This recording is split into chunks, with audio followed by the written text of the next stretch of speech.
Voici pour vous la recette de la dinde mayo et des galettes de riz.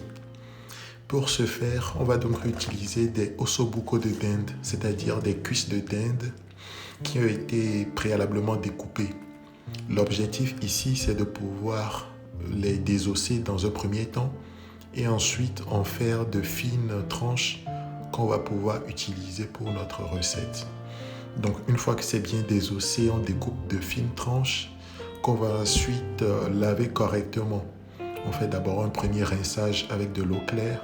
Ensuite, on utilise un peu de citron pour bien nettoyer correctement la viande. Et une fois que c'est prêt, on va pouvoir débarrasser, donc passer à la phase de l'assaisonnement. Pour ce faire, on ajoute donc le mélange ail, oignon, gingembre que j'ai préalablement mixé. Ensuite, je rajoute le mélange en poudre de cumin, d'anis. J'ajoute aussi du poivre. Ensuite, de la cannelle. Moi, j'aime bien rajouter de la cannelle dans les assaisonnements.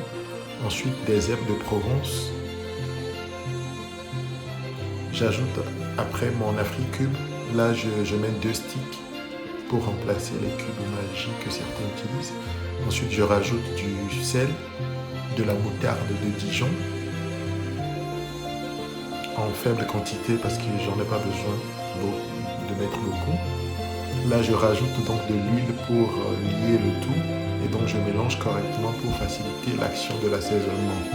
Une fois que c'est prêt, on va pouvoir couvrir et laisser reposer au frigo pendant 1 à 2 heures ou alors quasiment toute la soirée.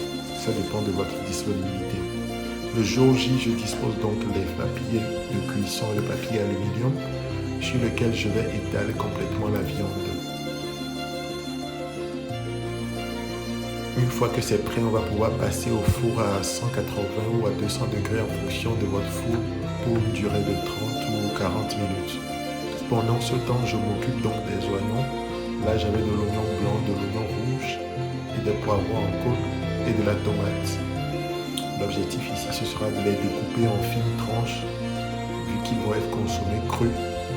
Donc, je découpe très finement mon poivron vert, mon oignon rouge, l'oignon blanc aussi.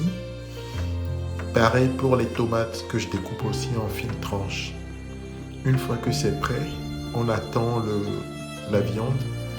Dès que la viande est prête et qu'on sort du four, on va pouvoir rajouter donc ces mélanges de légumes à la viande, rajouter de la mayonnaise, rajouter aussi un peu de piment en poudre et mélanger correctement le tout.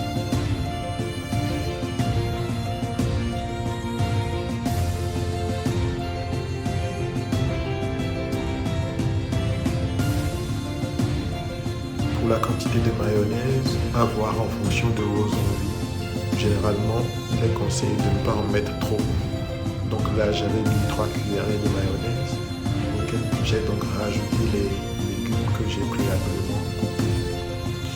Il est possible aussi de rajouter un peu de persil et rajouter aussi un peu de sel en fonction de l'assaisonnement de la viande. Et donc mélanger correctement, rajouter le piment en poudre.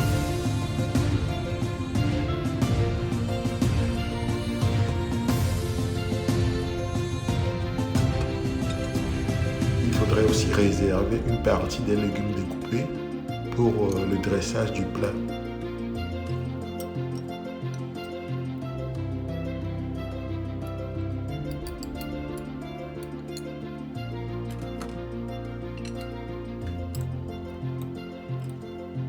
Une fois que c'est bien mélangé, on va pouvoir passer au dressage.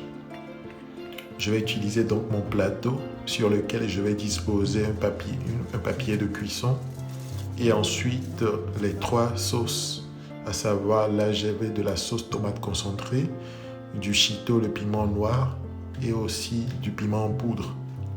Et donc je dispose la viande, la dinde mayo sur mon plateau.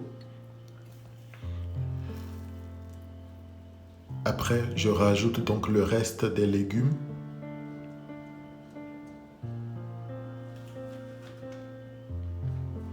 Et je rajoute donc mes galettes de riz pour la recette des galettes de riz, vous avez une précédente vidéo sur ma chaîne qui décrit les étapes pour la réalisation. Une fois que tout est prêt, on rajoute les boissons et on peut passer à la dégustation. Bon appétit!